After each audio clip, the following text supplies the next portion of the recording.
Hey, my name is Tom. I'm an out-of-work computer engineer, um, hardware, software, networking, all that jazz. It's unfortunate times, dire straits, whatever. I'm in it. So I'm going to keep this video silly short. I don't have time or resources, so there it is. I will offer one suggestion. This is just a little tip from your Uncle Tom. I noticed that a lot of people, Vosscoin, Hobbyist Miner, things like that, they use an iPhone as well. If you go into settings, general, keyboard text replacement, you can set up your BTC address to a shortcut, a shorter string. So for instance, mine is my BTC, and bada bing, it types out my Bitcoin address. I can do my LTC, Litecoin address, Doge, whatever you want to do, and you can use it for your network settings or anything else. You don't have to copy and paste all the time. And once you put it in your phone, it works on your iPad, works on your MacBook, works whatever. And I'm sure Android has a similar setup. Now I'd like to thank Hobbyist Miner. I don't know your name. I've looked everywhere. I'll just call you Bill. Bill, thank you. It's very nice of you to have this giveaway, and I appreciate having this because it's super nice. I felt really special when I won it. Thank you. I'll try to link the original video. I will. You can also search on YouTube for Hobbyist Miner BMM-101, and you're done. You can find it. Thank you again. I learned a lot from your videos. It's really awesome. I did freeze the video that the Hobbyist Miner put up, and I was checking out the PCB. Braiins used really quality components in there.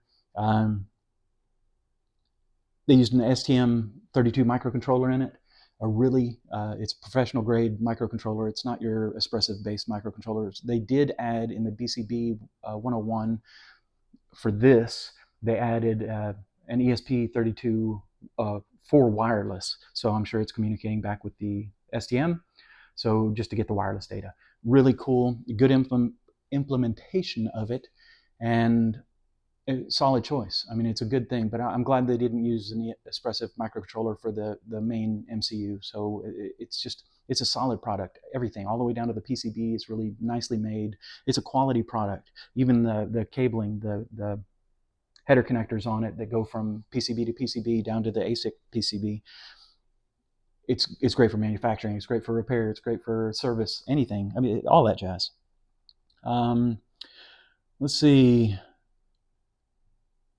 I did want to take the time and make a really detailed video because I noticed there were exposed test points for both I2C and the TX and RX line for the STM. I wanted to look at that and see what he's spitting out and see what's going on there. And I did want to look at I2C, what kind of data is going back and forth between the ASICs and the microcontroller. I just don't have the time. So I'll skip that, but it's really nice that they have that. They can use that for testing if they have a broken board or something like that. It's really nice. Well done. Golf clap. One issue that I found on the DC power module that comes with this. It's a power brick, as you'd find normally on any product, from the wall to the DC adapter, AC to DC adapter. On that side, when I first plugged it in, there was a little click. So I don't know if there's something broken, but either way, it's a loose connection. I don't trust it in there, but it works. I'm not griping. As long as I don't muck with it, it works fine. Initial impression, the packaging is amazing. They really took care on it. You could tell the company cares. It was packaged nicely. It wasn't just foam wrapped and thrown at me. Everything, it was boxed neatly. It had a neat company wrapper around it. It was just, they care. You could tell they care. And that was just really nice. The screen on it is phenomenal. You can look at all the big reviews on it. This isn't a big review, it's a quickie. I have the Bitcoin because I sit across the room, and I just want to see the Bitcoin price. That's what it's there for me. But they have really informational graphs on there and all kind of jazz. Nice color. It's nice. The form factor, super. Looks great. Works great. Sound levels are awesome. It's on right now. It's mining. I don't feel like there's a wind blowing at me. I don't feel like it's noisy. Nothing. Braiins dashboard management. I do have this guy overclocked to 1.2 terahashes. I initially got it at 1 terahash. I did bump it up to 1.2 just to keep the power minimal and the fans down, and it's running like a champ, keeps its deal. It did its auto tune, phenomenal.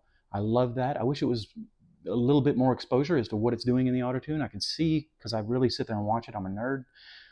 I do watch it perform, and I see it try out new power levels and new frequencies, and that's really interesting. I just wish I could see what's really happening because I'm a nerd.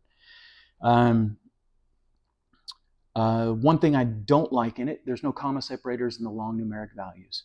So for instance, the accepted, the difficulty accepted, the best share, and in the pools area, there are also some super large numbers. I have to count backwards and every 3 digits and try to figure out what number this really is. Is it a million? Is it a billion? Is it a chillion? I don't know what it is. I can't tell. I just wish you had some commas. Come on, turn it into a string, put some commas in there. Easy peasy, any language. Okay,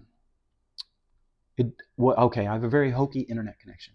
I don't have an internet connection. I use my hotspot on my phone. You're looking at it. It's interneting through my phone right now as we speak. It goes from the Braiins miner, or all these devices, from the Braiins miner to this router, excuse me, to the phone, out to the internet. So what happens if I leave or if it disconnects for some reason, these are all still connected to each other, but there's no access to the pools. Gotcha. Sometimes it doesn't start mining again unless I push resume mining. I got around it. I use this little Raspberry Pi over here to remotely monitor this guy. And if network equals true, so this guy is able to hit the internet, it checks the mining status of this. If the mining status is paused, then I'll go ahead and resume it and done. So again, I'm a nerd. I'm not gonna let a broke thing keep me down. The remote management of it, superb. The GUI is awesome. Somebody at Braiins, when I got this, said I could change or have more displays if I updated the firmware. I updated the firmware as I got it, and when he sent that, I was in bed already, and I updated it from bed, from my phone. Have a nice day. It was super simple. I didn't have to cut, paste, copy anything. I just hit the button, update, done, user-friendly. Love it. Well done. Awesome. Everything on it is well done. Everything is very end-user thought of. Thank you. I do appreciate it. It's really phenomenal software. Keep up the great work, guys. So overall, it's a great miner. It's $5-6 a month, whatever it is, in pretty much any monetary rate, electricity rate. Way less than a lottery ticket. If I buy a $5 Powerball ticket 4 times a month, that's $20. There's way less than that, and chance of hitting a 300 grand win would be nice. The Braiins team, I can't say enough phenomenal about them. It seems like everyone that I see, they're very active on the internet. They're very intelligent. They speak a lot. They're very interactive with the community, so they go to all the events and do all the other stuff.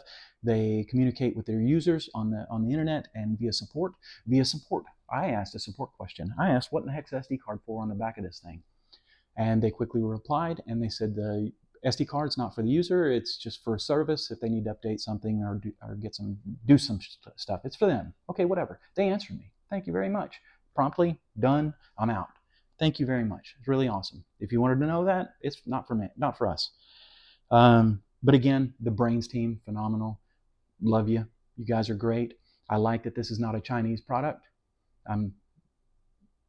It's overwhelming from my research how much everything is a Chinese product. And I work with a lot of electronics, worked, past tense, and their quality control isn't that great. Documentation is never that great. The Braiins documentation, if you read the Braiins documentation, by the way, which you should, there's a button on the back of this thing if you want to change the display, just double click. I don't know if many people know that. It does say it in the manual, but yeah, you can just double click and it'll change the display. So you don't even have to go to the software. They were thinking of us. How awesome. I think that's about it. So Bill, thank you, Hobbyist Miner guy. Braiins team, excellent work, phenomenal product, worth every friggin' penny. I can't really complain about it. It's a nice product. Thank you guys so much. The software is really accessible, even for a nerd guy, because I didn't go the conventional route to do the management and the remote monitoring from my Pi. I wanted a different way. I'm not going to say which way, but it's open and it's exposed, and I appreciate it. Don't know if you want it that way, but I like it. Thank you. Yeah, really awesome. Thank you very much, guys. Great product. Do I recommend it? Heck yes. And if anything, just for the darn Braiins team. Thank you all, and have a super day.